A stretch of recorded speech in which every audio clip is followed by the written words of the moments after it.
मुझे कतर की गवर्नमेंट ने यहाँ ओहा बुलाया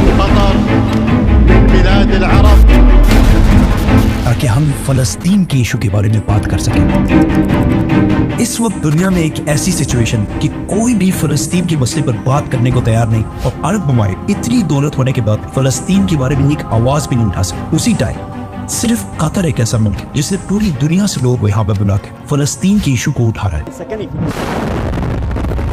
लेकिन अब क्वेश्चन ये कि सारे अरब ममालिक वेस्टर्न कंट्रीज के गुलाम आखिर बने कैसे? असल में आज से 100 साल पहले ऑटोमन एम्पायर, उस्मानिया खिलाफत अपनी आखिरी सांसें ले रही थी, और ब्रिटेन, फ्रांस और बाकी सारे वेस्टर्न कंट्रीज ने उन्हें हर तरफ से घेर लिया था। लेकिन फिर भी इन सबको पता था कि जब तक ऑटोमन एम्पायर के अंदर से बगावत नहीं होगी तब तक ऑटोमन एम्पायर को हराना बहुत ही मुश्किल काम होगा। एंड ऑब्वियसली उन्होंने सबसे पहले ऑटोमन एम्पायर की सबसे बड़ी माइनॉरिटी अरबों की तरफ देखा, क्योंकि टर्किश लोग पिछले 400 साल से ऑलमोस्ट दुनिया के सारे अरबों पर हुकूमत कर रहे थे। लेकिन अब तक पिछले 400 साल से अरबों ने कभी भी उस्मानिया खिलाफत के खिलाफ कोई बड़ी बगावत नहीं की, क्योंकि उस्मानिया खिलाफत अपने आप को एक टर्किश एम्पायर नहीं बल्कि सारे मुसलमानों की खिलाफत समझते थे। लेकिन उस्मानिया खिलाफत के आखिरी जमाने में ये एम्पायर बहुत ही कमजोर हो चुकी थी, और उनके आखिरी पावरफुल खलीफा सुल्तान अब्दुल हमीद ने बहुत कोशिश की कि इस एम्पायर को बचाया जाए। लेकिन अपने आखिरी जमाने में उस्मानिया खिलाफत इकोनॉमिकली बहुत ही कमजोर हो चुकी थी, जिसकी वजह से तुर्की के अंदर खलीफा के खिलाफ एक ऑपोजिट पार्टी यंग टर्क्स बहुत तेजी से आगे बढ़ने लगे, और आखिर उनकी पावर इतनी बढ़ गई कि उन्होंने मिलकर खलीफा अब्दुल हमीद को तख्त से हटा दिया और उसके भाई महमद V को खलीफा बनाया, जो सिर्फ एक नाम का खलीफा था, और पावर्स उसके पास कुछ भी नहीं थे। सारी पावर सिर्फ और सिर्फ यंग टर्क्स के पास थी, जो बिल्कुल एक एंटी इस्लामिक और नेशनलिस्ट पार्टी थी। मतलब उनका मानना था कि तुर्की की सारी कमजोरियों की वजह इस्लाम और बाकी माइनॉरिटीज, आर्मीनियंस, ग्रीक्स और सबसे बढ़कर अरब है। इसीलिए यंग टर्क्स खलीफा के होते हुए भी तुर्की में अरबी सीखने पर काफी हद तक पाबंदी लगा दी, जिसकी वजह से अरब और तुर्कों के दरमियान हालात बिगड़ने लगे। और इसी टाइम का जबरदस्त फायदा उठाकर ब्रिटिश सीधा अरबों के पास गया और उन्हें कहा कि तुम ये तुर्कों की गुलामी क्यों कर रहे हो? तुम तो इतनी अजीम कौम, और अरबों का अपना एक आजाद मुल्क होना चाहिए, और तुम्हारी इस आजादी को हासिल करने में हम ब्रिटिश तुम्हारी मदद करेंगे। और अंग्रेजों को पता था कि अरब उनकी बात तभी मानेंगे जब उनके पास अरबों में से ही एक बहुत स्ट्रॉन्ग लीडर मौजूद हो, और जब वो लीडर ऑटोमन एम्पायर के खिलाफ बगावत करे तभी सारे अरब हमारी बात मानेंगे। और कुछ ही अरसे में उन्हें इस काम के लिए सबसे जबरदस्त बंदा मिल गया, जिसका नाम था शरीफ हुसैन बिन अली। अंग्रेजों ने इस आदमी को बहुत सोच समझ कर चुना था, क्योंकि शरीफ हुसैन कोई आम आदमी नहीं बल्कि उनका ताल्लुक सीधा रसूलुल्लाह सल्लल्लाहु अलैहि वसल्लम के खानदान बनु हाशिम से था, और वो आप सल्लल्लाहु अलैहि वसल्लम की बेटी फातिमा के बेटे हसन रज़ियल्लाहु तआला अन्हु की औलाद में से थे। और सिर्फ यही नहीं बल्कि शरीफ हुसैन का खानदान बनु कतादा पिछले 700 साल से मक्का को कंट्रोल कर रहा था। अंग्रेजों ने शरीफ हुसैन से वादा किया कि अगर वो उस्मानिया खिलाफत के खिलाफ बगावत करे और इस बगावत में बाकी सारे अरबों को भी अपने साथ मिला ले, तो अंग्रेज उस्मानी खलीफा को हटाकर उन्हें मुसलमानों का नया लीडर बना देंगे, और इराक से लेकर मिस्र, इजिप्ट तक ये सारा इलाका उनके हवाले कर देंगे। ये सारी बातें जब शरीफ हुसैन ने मक्का के लोगों को बताई तो मक्का के लोगों ने उन्हें फुल सपोर्ट किया, और इस तरह खिलाफत उस्मानिया के खिलाफ अरबों की सबसे पहली बगावत मक्का से शुरू हुई, और आहिस्ता आहिस्ता बहुत तेजी से फैलती गई। ये सब 1916 में वर्ल्ड वॉर 1 के दरमियान हो रहा था। मतलब ऑटोमन एम्पायर एक ही टाइम पर रशिया, ब्रिटिश, फ्रांस, ग्रीस, इन सारों से एक साथ लड़ रहा था, और अब उसे अरबों से भी लड़ना था। और अरबों के साथ ब्रिटिश जैसे पावरफुल सुपर पावर की सपोर्ट भी थी, और अरबों को सपोर्ट करने के लिए उन्होंने अपना एक बहुत ही इंपॉर्टेंट एजेंट भी भेजा था, जिसे आज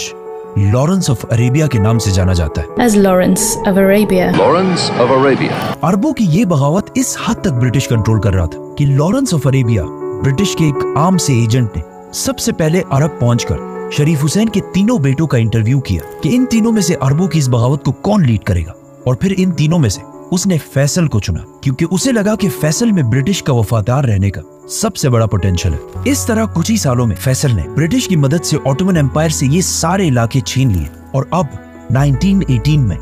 जब वर्ल्ड वॉर 1 खत्म होने वाली थी उस्मानिया खिलाफत, जो एक जमाने में इतनी बड़ी एम्पायर थी, अब सिर्फ इतनी सी रह गई। अब मिशन पूरा हो चुका था और जैसा कि अंग्रेजों ने वादा किया था, उन्हें शरीफ हुसैन को नया लीडर मान लेना चाहिए था। लेकिन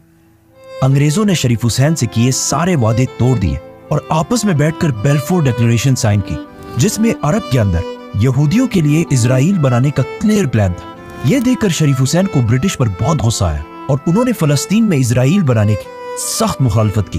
अब यहां से हालात बिल्कुल चेंज हो गए, क्योंकि पहली बार शरीफ हुसैन और ब्रिटिश एक दूसरे के सामने आए और इनकी दोस्ती आहिस्ता आहिस्ता दुश्मनी में बदल गई। इस सब से कुछ ही अरसे बाद और आज से एग्जैक्टली 100 साल पहले 1924 में मुस्तफा कमाल अतातुर्क की लीडरशिप तुर्कों ने उस्मानिया खिलाफत खत्म कर दी और आखिरी खलीफा सुल्तान अब्दुल मजीद को तुर्की से निकाल दिया। मतलब अब पहली बार दुनिया में कोई भी खलीफा नहीं था, जिसकी वजह से शरीफ हुसैन बिन अली ने अपने आप को मुसलमानों का नया खलीफा डिक्लेयर कर दिया, क्योंकि अब इस सारे इलाके में वही सबसे पावरफुल मुसलमान रह गया था। नाउ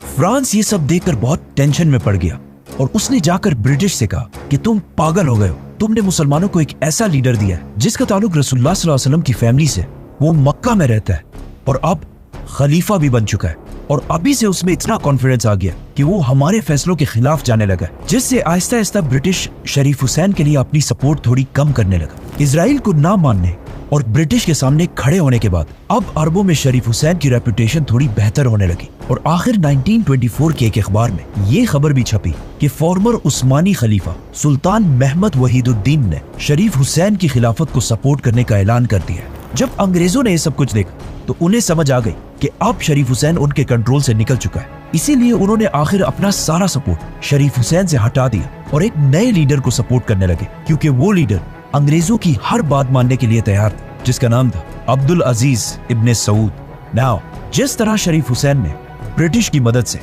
उस्मानिया खिलाफत को तोड़ा था, उसी तरह इब्ने सऊद भी ब्रिटेन की मदद से शरीफ हुसैन की खिलाफत को तोड़ने लगा और बहुत तेजी से ये सारा इलाका फतह कर लिया। ब्रिटेन ने अरबों से किए हुए सारे वादे तोड़ दिए और आखिर शरीफ हुसैन को ब्रिटिश ने गिरफ्तार करके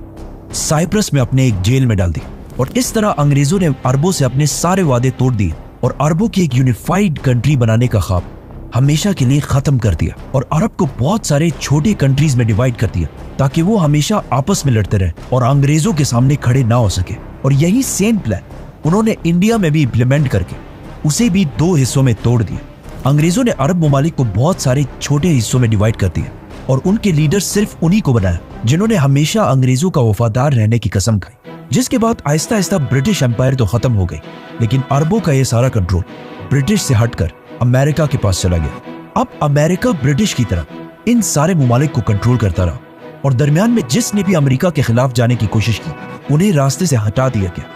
जैसे कि सऊदी अरब के किंग फैसल, इजिप्ट के मुर्सी, लिबिया के कदाफी और इराक के सद्दाम हुसैन। इन सब को अमेरिका ने बाकी सारों के लिए इबरत बनाकर छोड़ा है। इसीलिए आज चाहे जो भी हो जाए, अरब कंट्रीज कभी भी वेस्ट के खिलाफ नहीं जाती, क्योंकि इन सारे कंट्रीज को बनाया ही अंग्रेजों ने है।